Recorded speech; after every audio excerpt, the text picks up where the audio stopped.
Greetings to you this day. This is Michelle Strickland, and I'm coming to you today with my daily theology lesson. It's a meditation that I do for myself. I record it and I release it because maybe somebody else out there can get something out of it. It just so happens that I love God and I love theology. I want to become a better principled person. Choose God this day. The bad guys, they sin. The good guys, we sin. We all sin. It's whom you serve. You don't have to be perfect. No one is.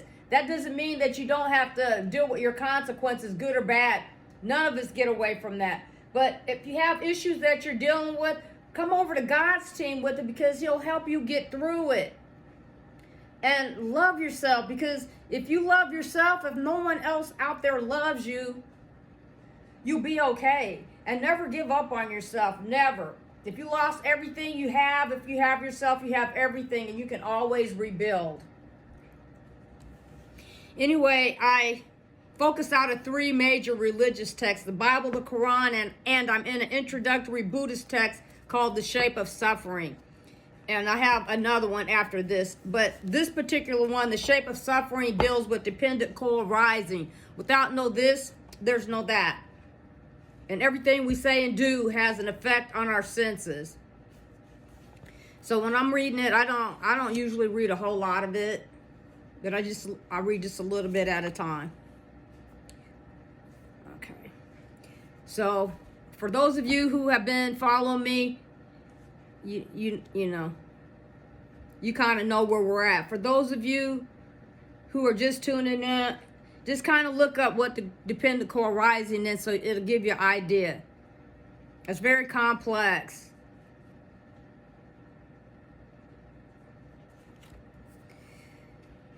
Monks, these are these two forms of the unbinding property. Which two? The unbinding property with fuel remaining and the unbinding property with no fuel remaining. And what is the unbinding property with fuel remaining? There is the case where a monk is an errant whose effluence,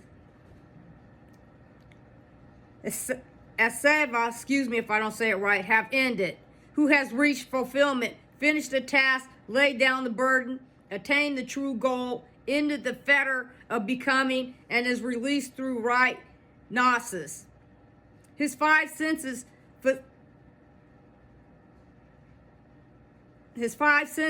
facilities still remain, and owing to his five sense facilities still remain, and owing to their being intact, he is cognizant of the agreeable and the disagreeable, and is sensitive to pleasure and pain. His ending of passion, aversion, and delusion is termed the unbinding property with fuel remaining.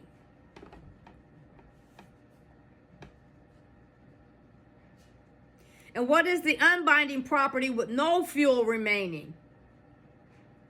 There is the case where a monk is an errant whose effluence have ended, who has reached fulfillment, finished the task, laid down the burden, attained the true goal, ended the fetter of becoming, and is released through the right gnosis.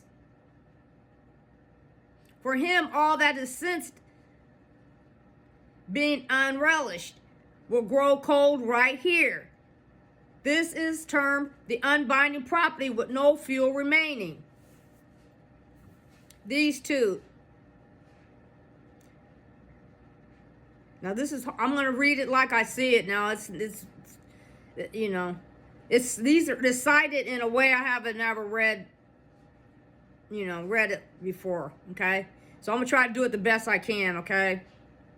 These two unbinding properties proclaimed by the one with vision, the one with independent, the one who is such.